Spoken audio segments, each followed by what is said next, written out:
भारत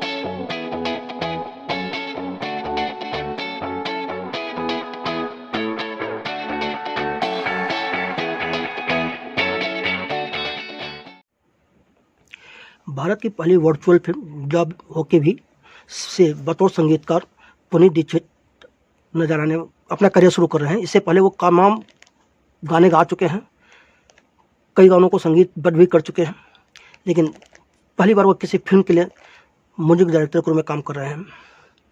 पुनीत दीक्षित जी, आपका फिल्म संगम चैनल पर स्वागत है। मुझे बताया कि फिल्मों से जुड़ना है या संगीत से जुड़ना है, ये बात आपके दिमाग में कैसे आई? क्या आपके फैमिली का बैकग्राउंड कुछ कलात्मक रहा है? हाँ जी, रहा है।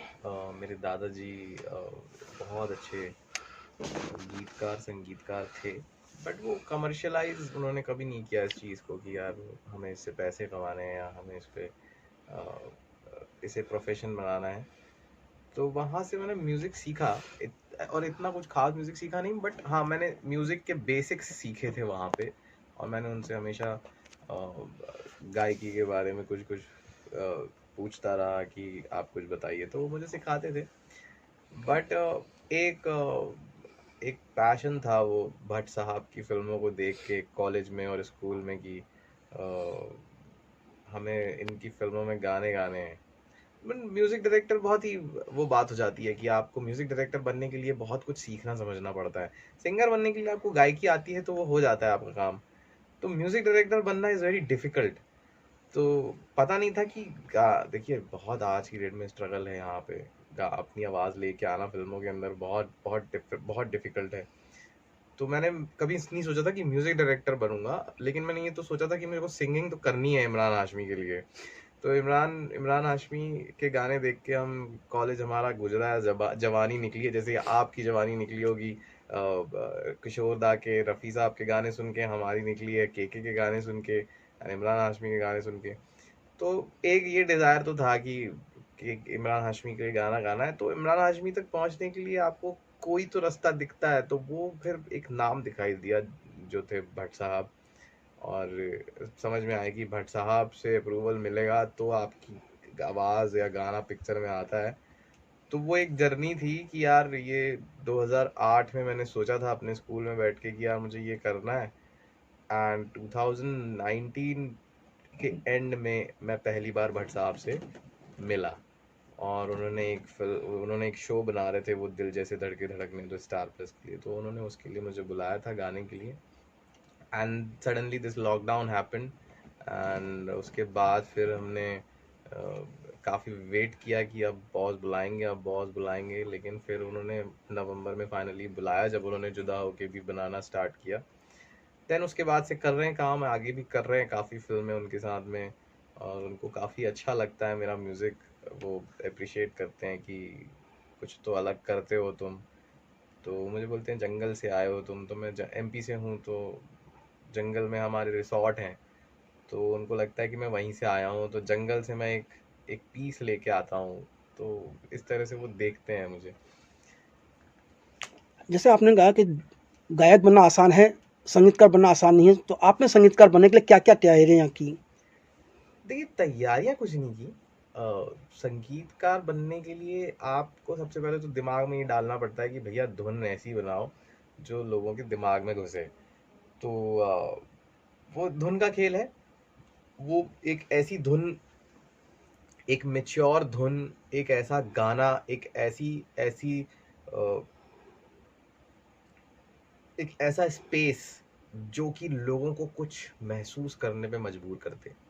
वो मुझे लगता है कि वो म्यूज़िक डायरेक्टर होता है, और वो म्यूज़िक डायरेक्टर ही आपको कन्विंस करा सकता है इस चीज़ से कि आपको मैं रुला दूँगा, आपको मैं हँसा दूँगा, आपको मैं नचा दूँगा। तो वो स्पेस जब तक आपको नहीं समझ में आएगा कि आपको किस स्पेस में काम करना है, आप म्यूज़िक डायरेक्टर नहीं बन पाएँगे। लेकिन पहले आपको ये डिसाइड करना पड़ेगा कि आपको स्पेस समझ में आते हैं कि नहीं आते हैं। जिसको ये समझ में आता है वो म्यूज़िक बना सकता है, मुझे लगता है।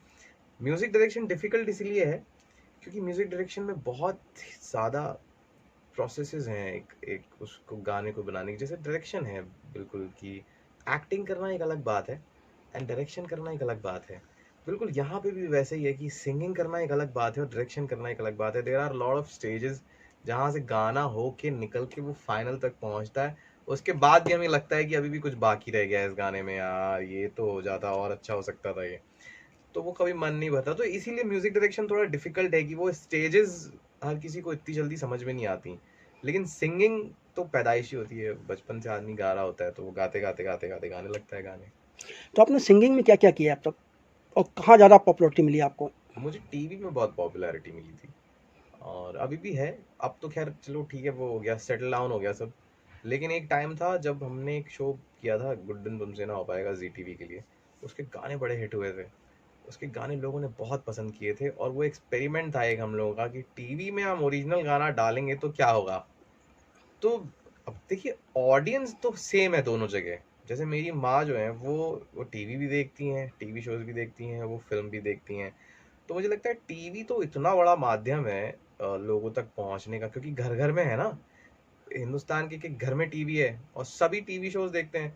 तो मुझे लगता है फिल्मों से ज्यादा रीच टीवी की है, और टीवी में अगर आपने कुछ अच्छा दे दिया तो वो लोगों तक पहुंच जाएगा। और देखिए, आपको रजिस्टर भी कराना पड़ता है वो चीज़, हमने उसको रजिस्टर कराने के लिए बैकग्राउंड में बहुत गाना बजाया है, तब जाके वो लोगों तक पहुंचा है। जब वो रिकॉल वैल्यू मिली उस गाने को कि नहीं यार ये गाना अच्छा है, तो लोगों ने उसको ढूंढा, एंड ढूंढ के लोगों ने उसको बहुत अप्रिशिएट किया। आज भी मुझे उस शोज के लिए मैसेजेस आते हैं कि यार आपका वो गाना बहुत अच्छा है, हम आज भी सुनते हैं।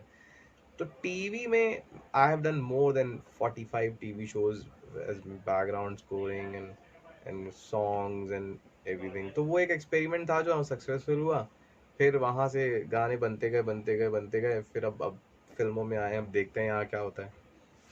फिल्म हो या सीरियल हो, जब किसी गाने को संगीतबद्ध करना हो तो किस तरह की ज़रूरतें आपको महसूस होती हैं? क्या आप स्क्रिप्ट पढ़ना पसंद करते हैं या सिर्फ डायरेक्टर की सुनी बातों पर करते देखिए, हैं धुन? कहानी तो सुनना बहुत ज़रूरी है, और कहानी जब तक नहीं सुनेंगे तब तक आपको समझ में नहीं आएगा कि आपको गाने किस हिसाब के बनाने हैं। ऐसा नहीं हो, वो काम करने में मज़ा नहीं आएगा कि आप अपने गाने बना रहे हैं, फिर हम उसको ज़बरदस्ती किसी सिचुएशन पे डालने की कोशिश कर रहे हैं, वो मज़ेदार नहीं बात आती है।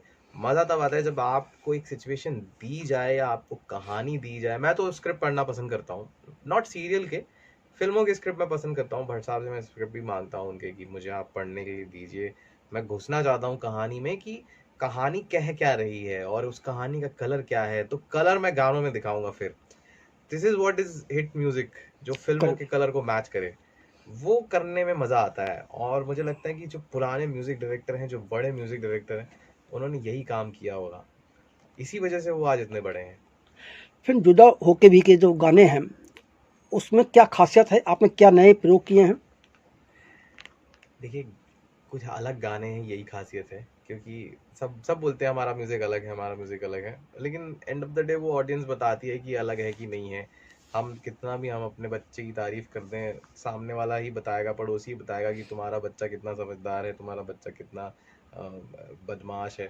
तो वो ऑडियंस अभी बोल रही है कि कुछ अलग है, कुछ अलग आ रहा है, कुछ नया म्यूजिक है। एंड भट्ट साहब इज फेमस फॉर नया म्यूजिक लाने में और नई बातें कहने में।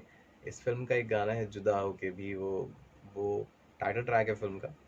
वो वो एक ऐसा गाना है जो किसी को भी अपने एक ऐसे इंसान को याद करने में मजबूर कर देगा जिससे वो जुदा हो चुका है, लेकिन उसे लगता है कि वो जुदा नहीं हुआ।